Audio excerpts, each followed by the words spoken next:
Now, corporate takeovers, they are down by a fifth over the third quarter as companies reassess their spending because of a global economic slowdown. Now, some of the nation's financial leaders, they gathered today at the Bloomberg Link Dealmakers Summit to discuss the issue of deals. We've invited some of them here to tell us about the mergers and acquisitions industry, the economy, jobs, how it's all linked together. I want to introduce Bill Darrow. He's a managing director at Moelis & Company. Deborah Cafaro is the chairman and chief executive of Ventus. And we have Fred Frank. He is a vice chairman at Peter J. Solomon. All of you, welcome. I want to begin with you, Bill. Just give us the picture right now of what's going on in terms of money available to do deals. I think if you talk to people in the private equity business, it's pretty tough right now. And I think many private equity investors they've got deals lined up they'd like to do. They've got cash available from their funds to execute on them, but the leverage loan markets, the high-yield bond markets are pretty choppy right now, and it's unclear whether they'll be financing and when they'll be financing to get deals done. So it's put a real stop on them right now. Deborah, talk a little bit about leveraged loans. I know you specialize also in real estate, yes, but there was a report that many banks are having to discount the leveraged loans that they took on to help to finance buyouts. Yeah, that is true.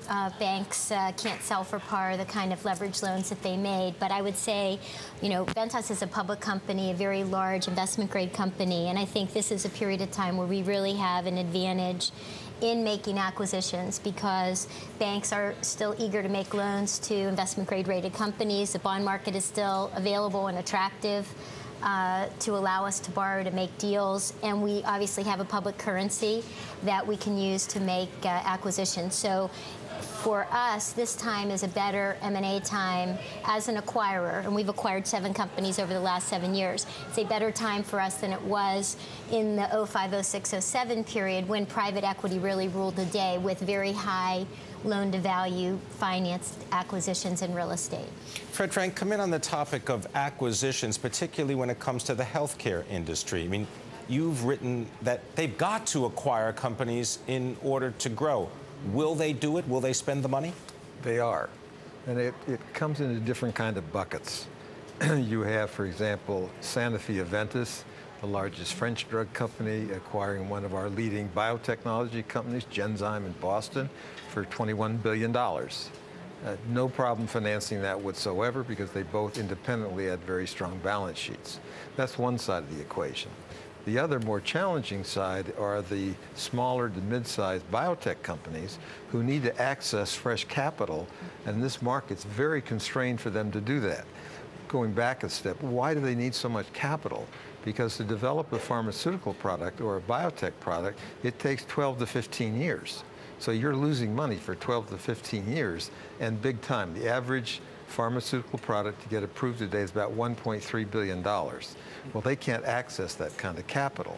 So you have a wonderful confluence right now. The big guys, big pharma guys, are capital long and opportunity short. The little guys are opportunity long and capital short. So they're natural partners.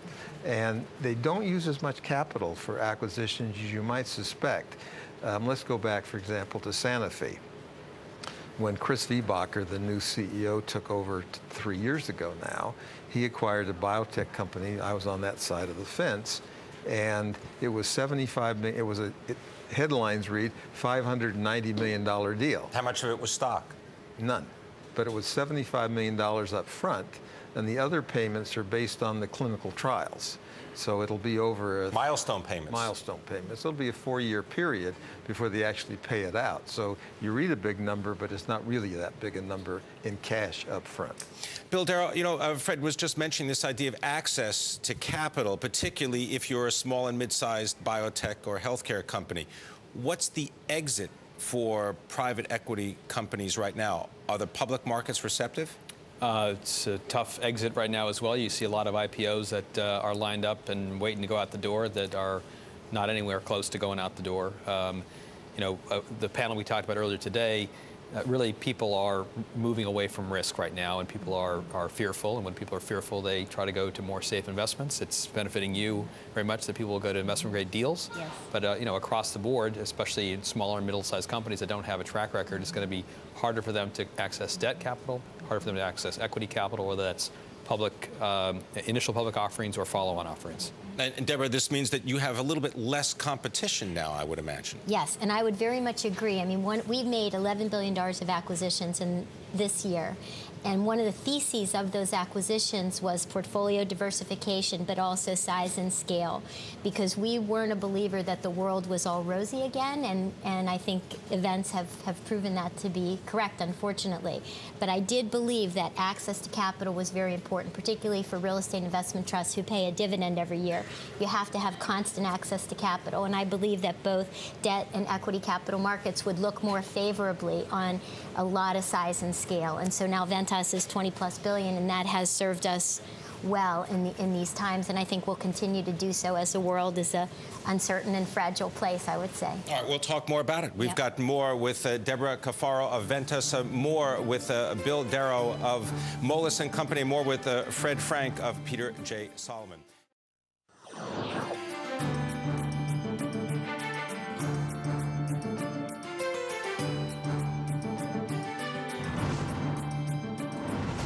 This is Taking Stock on Bloomberg. I'm Pim Fox. Now, the slowdown in mergers and acquisitions, what do companies want to see before they start spending some of their money again?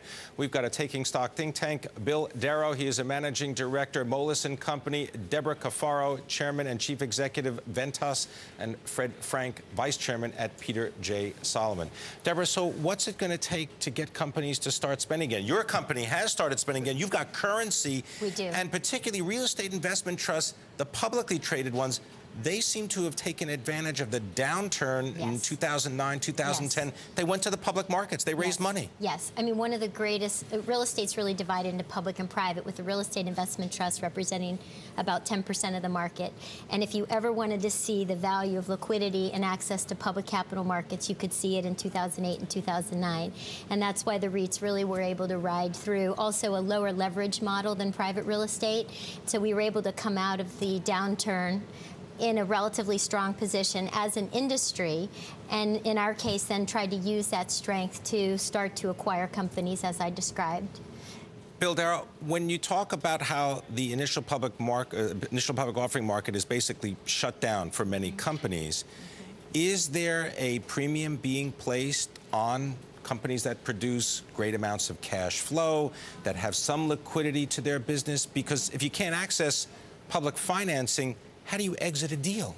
Look, I think in uncertain times, people will go back to the tried and true, analysis, which would be companies that generate good cash flow, that have lower debt levels, lower risk. People will be more interested in those as a safe haven, and will be less likely to place bets on companies that are more highly leveraged. Obviously, the higher leverage you have, the smaller the equity cushion, and things go the wrong way long enough, the equity cushion can get wiped out. So I think companies like yours are going to do very well in this kind of uncertain time. Fred Frank, the idea that big pharmaceutical companies, they need to buy growth or new products in the pipeline, as you described. Well, if everybody knows that, are the prices of the premier companies that offer this growth, are those prices going to be bid up? Well, it's quite mixed.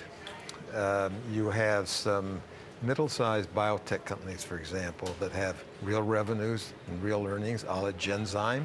They command very high prices in the M&A world. The smaller companies, which are still in the incipient stage of becoming a real company, they don't command the same kind of premiums they used to.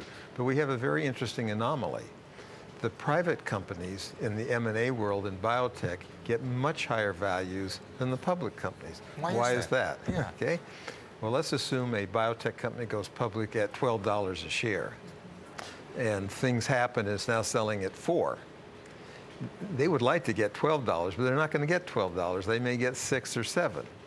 But a private company is valued on a discounted cash flow, on a real fundamental basis, because there is no market price.